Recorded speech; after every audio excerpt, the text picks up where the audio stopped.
Good morning, everyone. Merry, merry, stupid o'clock.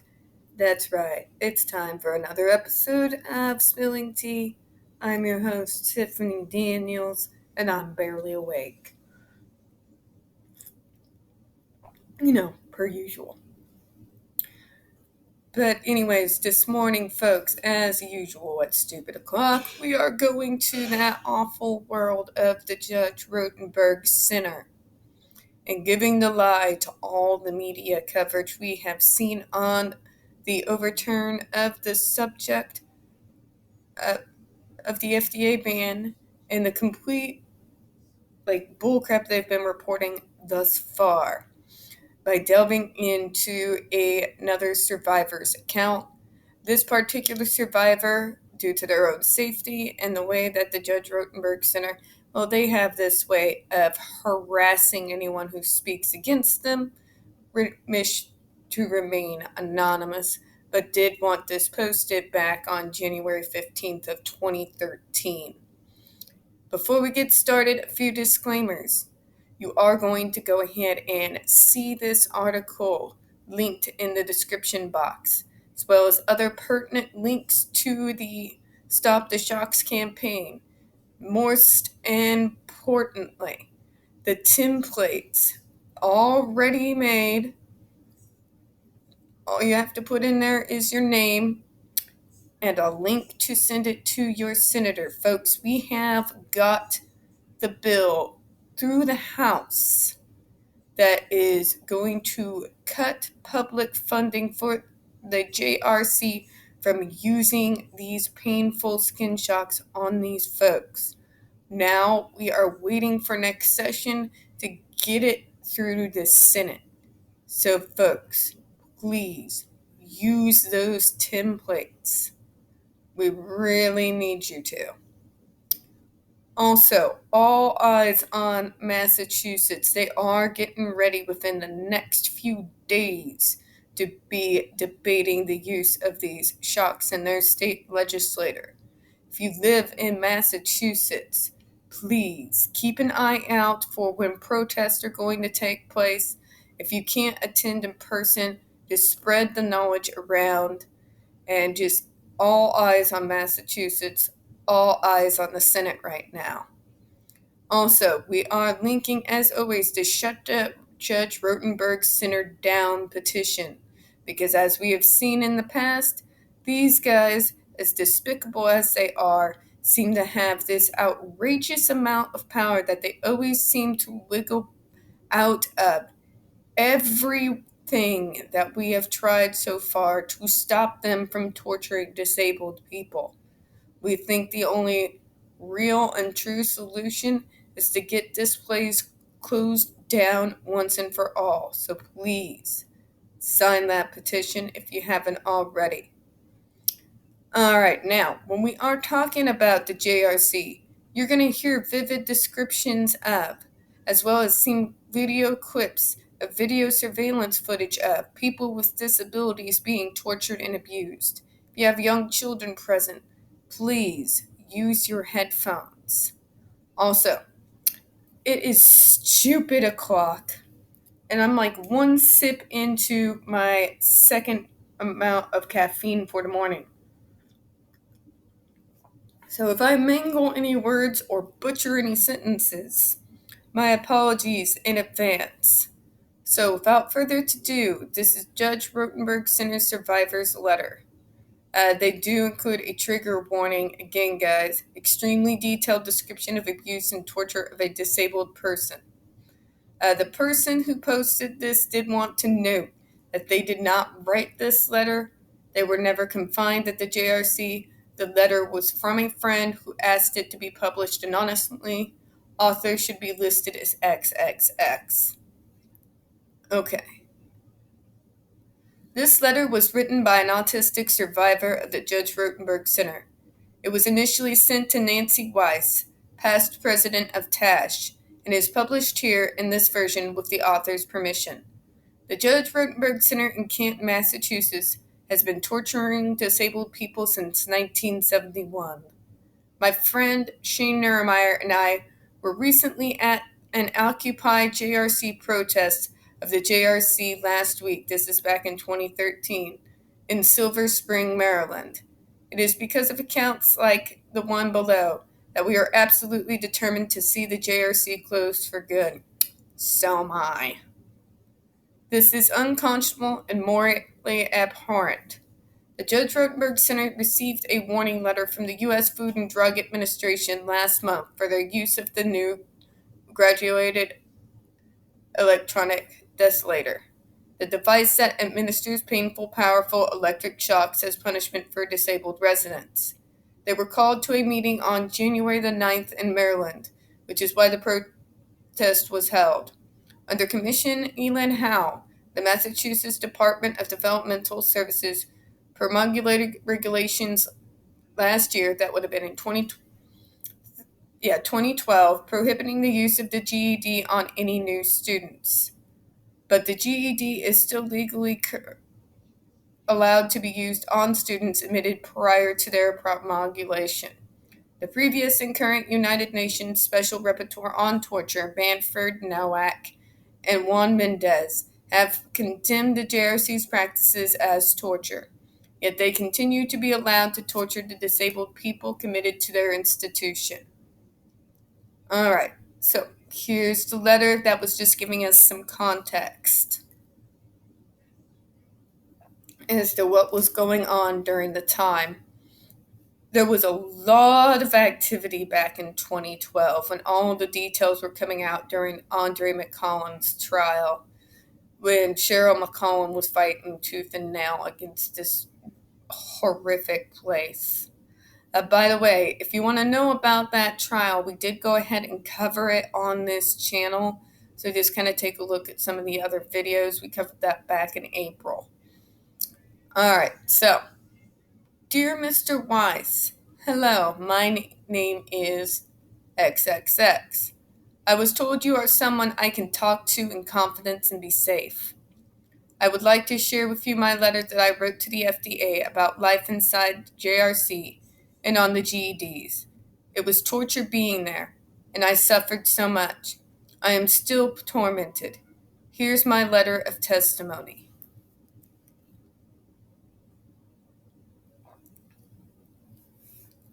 My name is XXX, and I attended the Judge Rotenberg Center. I'm writing to ask you to please reconsider your approval of the GED for use on any human being.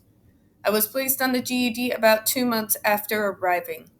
I started out on the GED 1, and during my last few years I was placed on the GED 4. There are so many of us that were tortured with these devices, this treatment.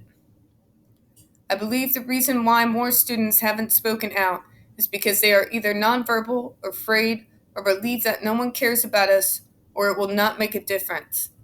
Parents and families that speak and rally in favor of the GED are not the ones who have to experience it, the pain and the anxiety day after day for years on end. Thank you. These parents that are so in favor only see what the school wants them to see.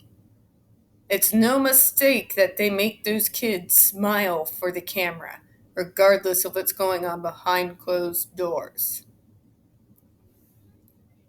But I'm sorry, but I'm going to say it, if you were a real parent, you would know if your child's smile is not really reaching their eyes, or if their neck muscles seem tense while they're doing it around you. Just saying.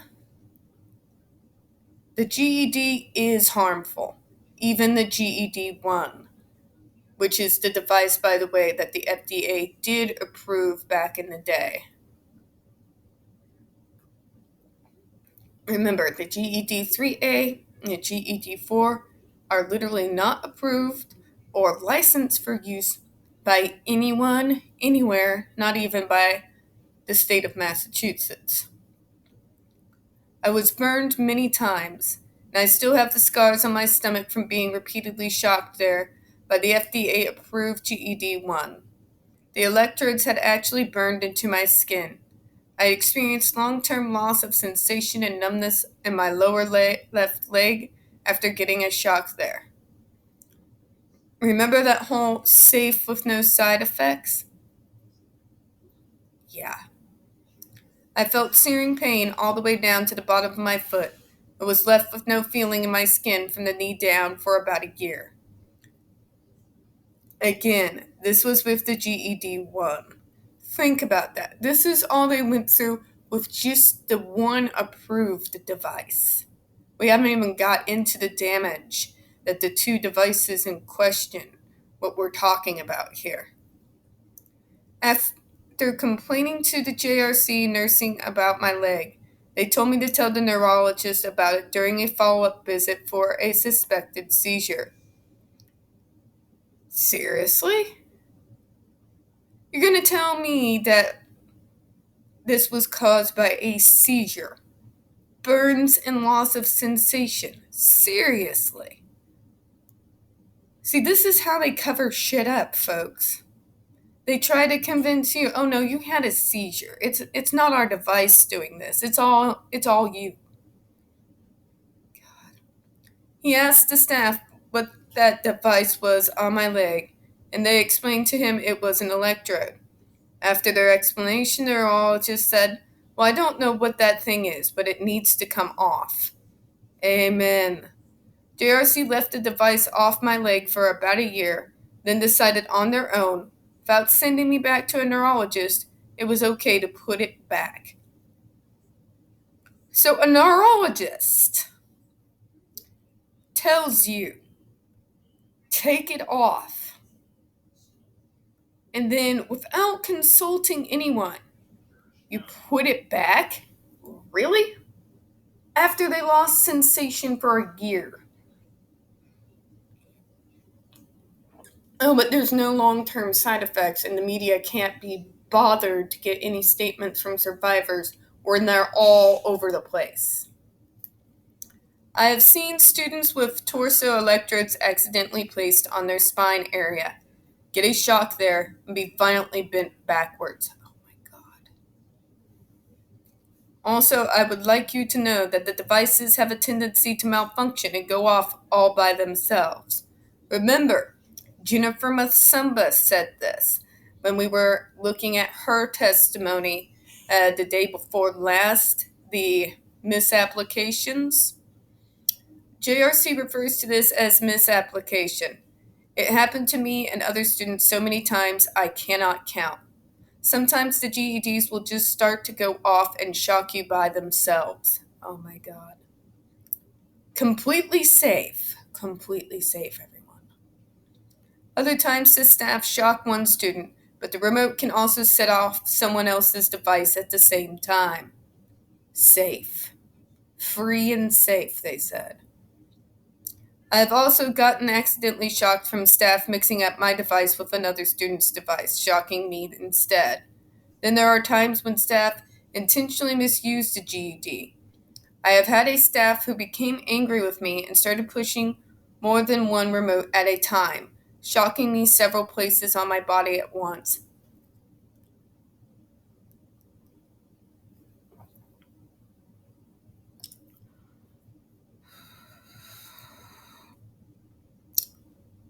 Jesus.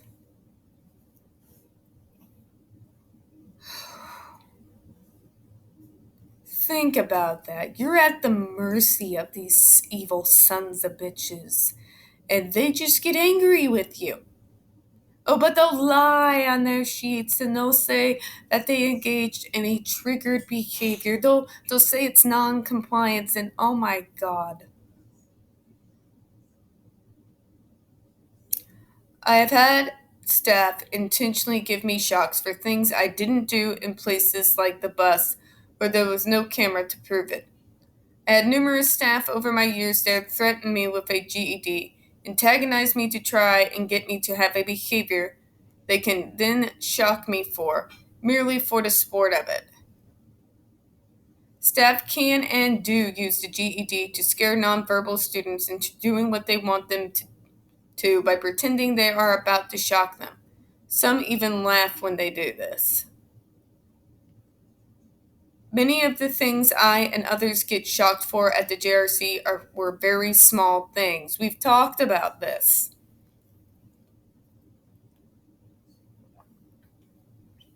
They would often shock us for things simply because the staff found them annoying, and they would keep writing therapy notes until our psychologist added it to our program. I got shocked for a tick like body movements, for which I have no control over. Oh my god. And which don't hurt me or anybody else. I would be shocked for waving my hand in front of my face for more than 5 seconds, for closing my ears with my fingers, which I do when things get too loud. Jesus Christ. It's called sensory. We have sensory issues. I have them too. Because I cannot tolerate too much noise. I would be shocked for wrapping my foot around the leg of my chair. I used to do that all the time when I was a kid. A lot of kids who were not even disabled did. For tensing up my body or my fingers, and the list goes on. Remember, they did the same with Andre McCollins. So they shock you, which causes muscle tense ups, and then they shock you for having a natural body reaction to being shocked. There was a the list goes on and on. There was a period of time when I and many other students were getting shocked for having 5 verbal behaviors in an hour. Oh my god. A verbal behavior is a minor behavior like talking to yourself. I'd never take that thing off my ass.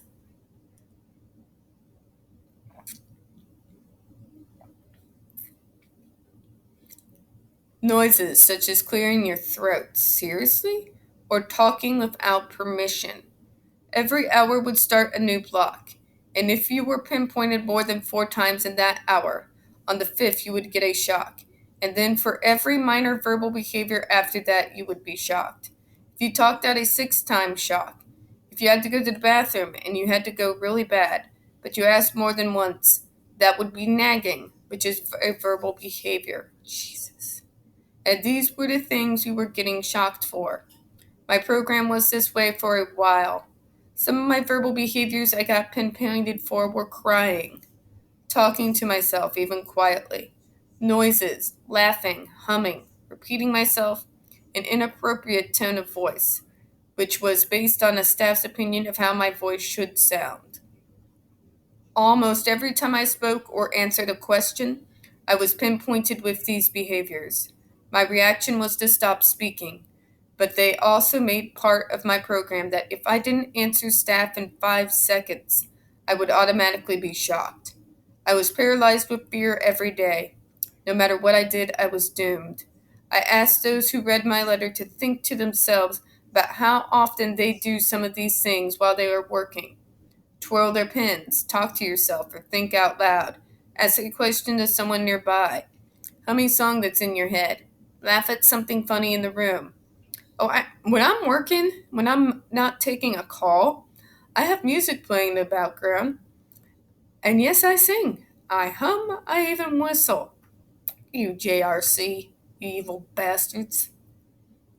These are things humans do, and they are not harmful. Yet we were being subjected to terrible pain and fear for doing these simple things. One day, out of the blue, the case managers went through the building and scratched off this punishment from all their students' recording sheets. They didn't say anything to us about it, just made it like it never happened. Although I can't say for sure, I overheard talk that one of the male students had told his lawyer and family they were shocking him for talking, and that the JRC was never supposed to be allowed to do that to us. Whatever the reason, they covered it up fast. It's the Andre McCollins situation, folks. And even though they stopped, they still need to be held accountable for all of it, because it went on for a very long time, and I suffered greatly because of it. People need to know these things happened, and they're still happening. They are still happening right now while we're talking. It's about 5:30 right now on the East Coast. Somewhere in that school, a kid is being deprived of sleep and being shocked for one of these so-called behaviors. I want you to think about that, because I think about it every day. It never leaves my mind. There was a time when I was there that I was on the portion program. This is where the JRC starves you as a punishment for having a behavior. For example, my first plan was that for every time I had a minor behavior, such as talking to myself, rocking, wiggling my fingers, I would lose a part of my next meal. My meals came to the classroom cut into tiny pieces and divided into portions inside a little plastic cup. Every time I had one of these little behaviors, I was forced to stand up and throw one cup away. There were many days I would lose most of my meals, and the hungrier I got, the more frantic and restless my body became. This caused me to have more behaviors like tics and rocking, and in turn, I would lose more food. My mind clouded, and I could no longer concentrate. I would often become so frustrated from this I would end up hurting myself. At the end of the day, at 7 p.m., I was offered LOP, loss of privilege food. This was made intentionally to be completely unappetizing. It was ice cold, and it was made of chicken chunks, mashed potatoes, spinach, and then doused with liver powder, then set to sit in the refrigerator for days. The smell alone made me sick, and I never once was able to eat it no matter how hungry I got. Oh my God. It was very difficult to sleep at JRC. There are several alarms in the room and over the bed. Every time someone moved in bed, it would set a loud alarm off that could be heard throughout the house. Most of us on GEDs had to sleep with devices on. That means locks and straps that get all tangled around you and make it very hard to lay down in a comfortable way. I was very anxious to close my eyes, always fearing a shock for something I might not have even known I did. My fears came true one day, and I was given a GED force shock while I was asleep. It was not explained to me why I got this shock. I was terrified and angry. I was crying. I kept asking why, and they kept telling me, no talking out. After a few minutes, monitoring called and told the staff to shock me again for loud, repetitive, disruptive talking out. Oh my God. The next day, I asked the supervisor why I had gotten that GED, and she explained that the staff had found a small piece of plastic in my self-care box, which contained my shampoo bottles, etc., and they considered this a hidden weapon. I could not believe it. I did not hide anything in my self-care box. I had not done anything wrong, yet I was shocked for it, and worse off in my sleep. That piece of plastic, of which I was never shown, had probably broken off one of the plastic containers inside the box, and I was severely punished for this. After this incident, I really stopped sleeping. Every time I closed my eyes, they would jump open, anticipating that jolt somewhere in my body. I truly believe that the judges that approve us for the GED have no idea what it's really like. All they have to go on is what the JRC claims. The GED does not feel like a hard pitch or a bee sting. It is a horrible pain that causes your muscle to contract very hard, leaving you sore afterward.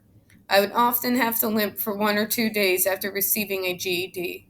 The devices the JRC puts us are not the same ones they show to the outside world when they let outsiders try the GED. Students wear a different electrode, a long one with two metal electrodes that radiate the electricity across a large area. Why am I not surprised? More lies from these evil bastards. Besides the physical pain, life with GEDs is a life of constant anxiety. I experienced heart palpitations daily, had a very hard time sleeping and eating, and became rather paranoid, always wondering if I was about to get shocked and constantly alert in all directions. I eventually became very depressed there and contemplated suicide every night.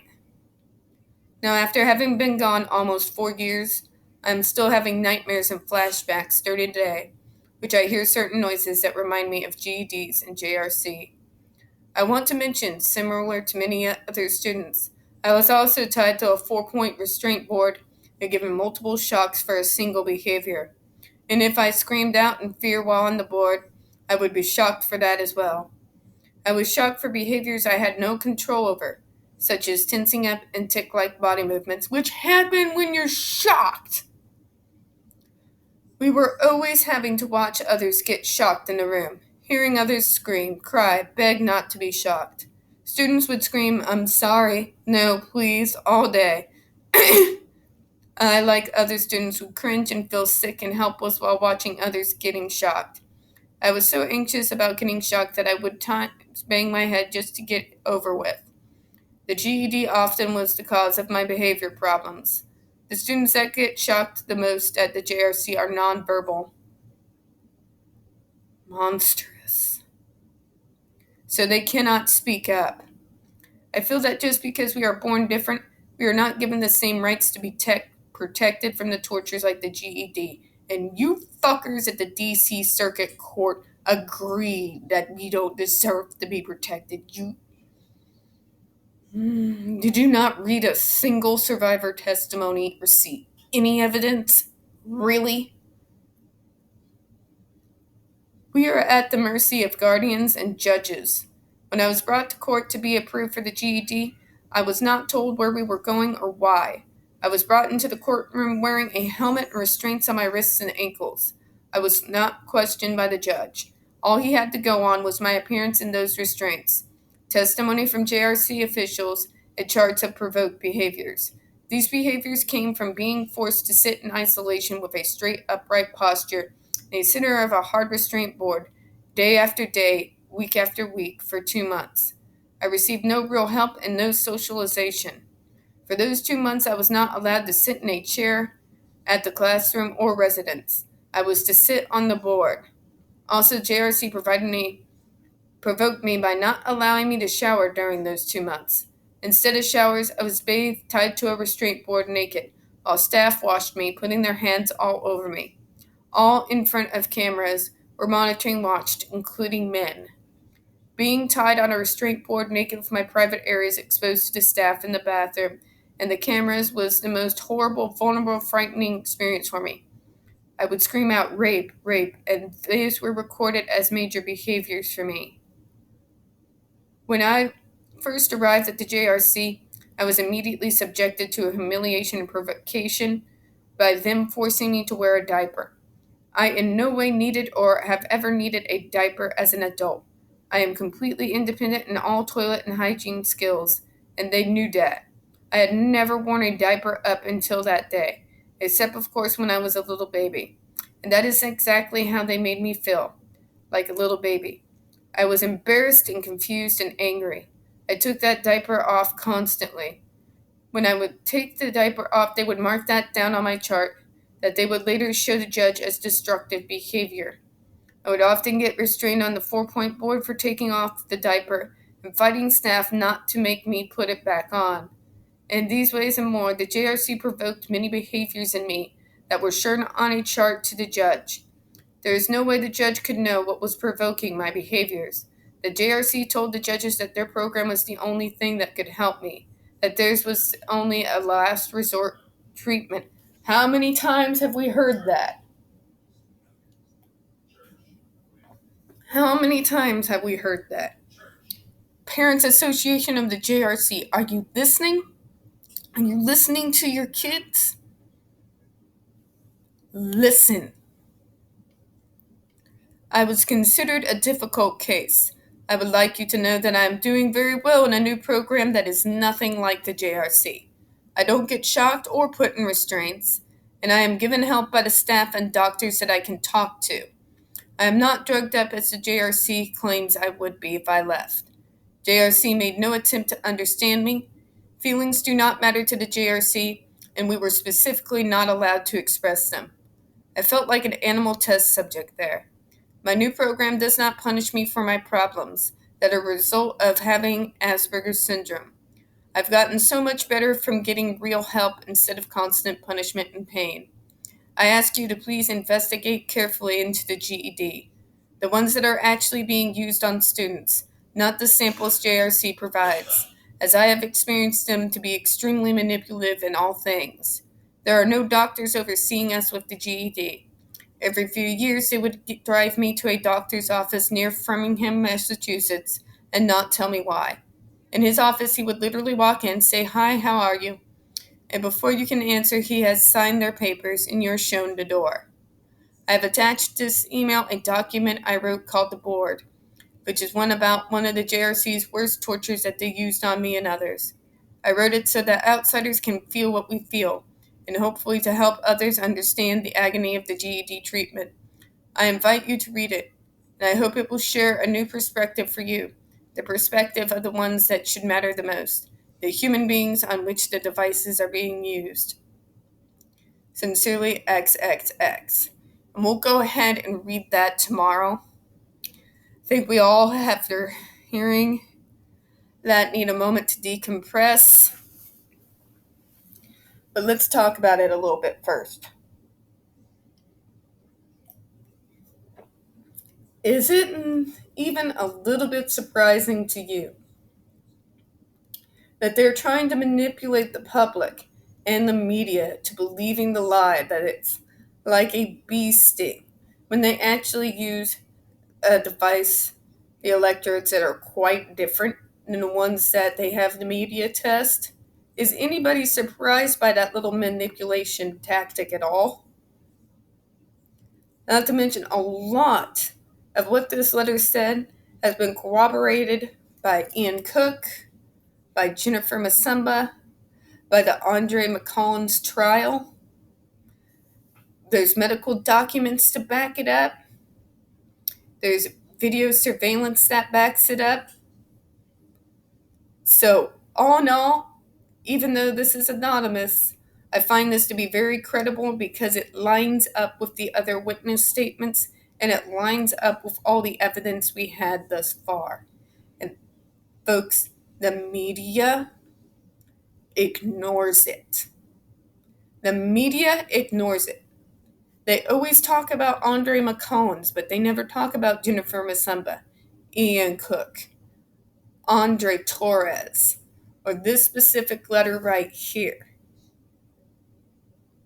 They just tote the byline and do not do their due diligence at all, in spite of the fact that Linda Brown on Autistic Ahoya has put everything all in an archive, which is very easy for anyone with a Google and half a brain cell to be able to pull it up in order to have access to these resources.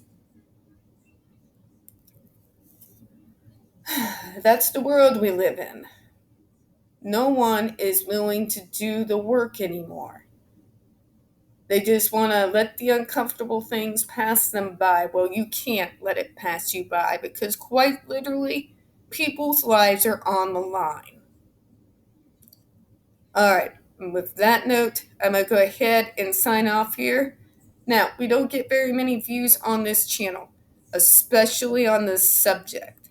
The few that we do get do tend to get removed from time to time. So, folks, please feed this algorithm. Don't forget to hit that like button. Hit subscribe. Don't forget to hit the comments. I do appreciate your time this morning.